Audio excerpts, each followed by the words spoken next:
Une entreprise sans barrière interne ni frontières grâce au Google Apps, c'est le thème de ce nouvel épisode de MyWiv TV, le nouveau rendez-vous digital sur le web.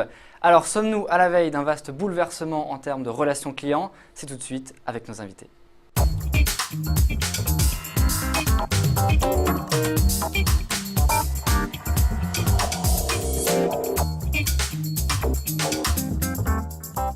Rebecca Birenbaum, bonjour. Bonjour. Vous êtes responsable commercial de l'offre Google Entreprise en France. C'est ça. Merci d'avoir accepté notre invitation.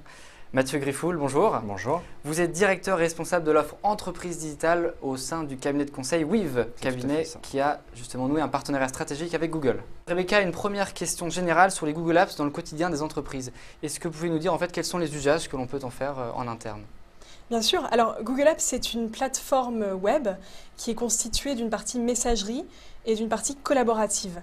Elle est accessible sur le web à partir de n'importe quelle plateforme, de n'importe quel device. C'est une plateforme qui constitue d'abord du mail. Donc la messagerie, c'est 25 gigas par utilisateur. Donc il n'y a plus de nécessité de supprimer des mails, il n'y a plus de nécessité de gérer sa boîte aux lettres, de gérer des PST par exemple sur un poste de travail. Et vous avez le moteur de recherche qui est là, qui vous permet de retrouver un mail en quelques millisecondes. Vous avez également le chat qui est intégré au mail, donc un chat audio et vidéo. Ensuite, vous avez la partie agenda avec évidemment la possibilité d'organiser des rendez-vous, mais aussi de superposer les agendas des uns et des autres, donc de facilement pouvoir prendre des rendez-vous avec une gestion des ressources et aussi de rechercher par exemple le nom d'un projet ou d'un client dans les agendas des uns et des autres que vous aurez affichés. Alors évidemment, vous avez un mode privé, soit pour votre agenda où vous voyez seulement les plages en occupées ou en libre, ou alors complètement la possibilité de complètement cacher votre agenda. Ensuite, dans la partie collaborative, vous avez la partie documents. Donc Google Docs, c'est un espace de création et de partage de documents. Alors vous avez différents types de traitements de texte, présentation, tableur, formulaire, dessin.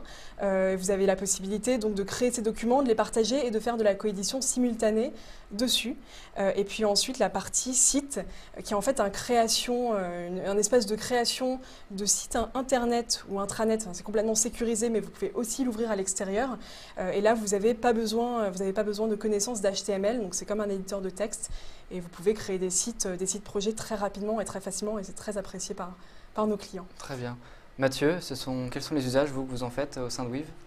Oui, alors donc nous on utilise évidemment toute cette brique applicative que vient de décrire Rebecca. Bon, je ne reparlerai pas du mail et du chat, bien que le chat soit à mon avis la fonction la plus utilisée chez Wiv. Ce qui est intéressant pour nous, c'est de voir que l'on a essayé d'intégrer en fait les Google Apps au cœur de nos processus. C'est d'abord le processus de pilotage de l'entreprise, c'est-à-dire qu'en jonglant entre la partie Google Docs et la partie Google Sites, où aujourd'hui on demande à chacun des associés, et directeurs et managers d'être capables de renseigner leur pipe commercial, leur staffing, et ça permet en fait de consolider en temps réel l'ensemble de ces informations-là et à travers Google Sites de les restituer, et c'est d'ailleurs comme ça que l'on anime derrière nos comités de direction. Deuxièmement, en termes de processus, c'est bien évidemment totalement intégré dans le processus de conception et de rédaction des documents. Donc là, on l'a évoqué avec Google Docs également, Google Sites, permettant de mettre en connexion les différents consultants, de pouvoir derrière partager des bonnes pratiques, d'enrichir les documents tels qu'on doit les construire. Et puis, je dirais que le troisième élément, mais qui est, je dirais, le sujet sur lequel aujourd'hui on est en train de réfléchir, c'est de l'intégrer également au cœur de nos processus administratifs et de voir comment demain, à travers cette brique applicative, mais également donc l'accès mobile, on puisse permettre à nos consultants de pouvoir gérer directement leur formation, la gestion des congés et également peut-être la partie note de frais. Donc on voit que c'est vraiment, je dirais, par rapport aux différents processus clés dans un métier de conseil, nous, notre volonté, c'est vraiment de l'intégrer complètement et que ça devienne un usage classique maintenant pour nos consultants. Rebecca, un des objectifs justement de la suite Google Apps, c'est de fluidifier et d'améliorer la communication entre les salariés. Est-ce que vous pouvez nous expliquer comment ? Tout simplement par les outils qui sont disponibles, donc notamment par le chat qui permet par exemple de répondre à la suite d'un mail très rapidement quand il y a une information qui est urgente, qui est demandée, mais aussi même par l'adresse mail qui est l'adresse mail du cabinet de conseil, donc qui permet vraiment de fidéliser les consultants à leur siège, mais aussi une meilleure communication entre le siège et les consultants, et même entre les consultants eux-mêmes, en partageant les documents dans l'espace de documents partagés et de sites. Ça permet également d'avoir une meilleure diffusion de la culture d'entreprise? Ah oui, tout à fait.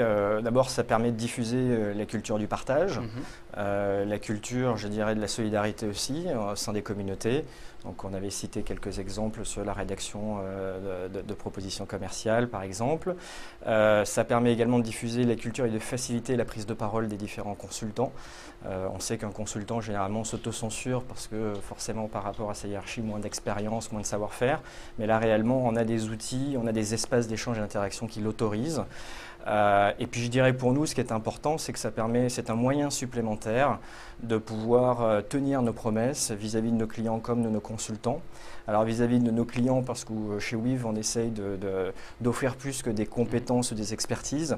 On essaye aussi de proposer des personnalités, on essaye de s'autoriser de l'impertinence et de l'intuition. Et qu'on voit aujourd'hui à travers donc justement les Google Sites, les capacités en mode collaboratif, d'avoir des regards croisés entre les différents consultants.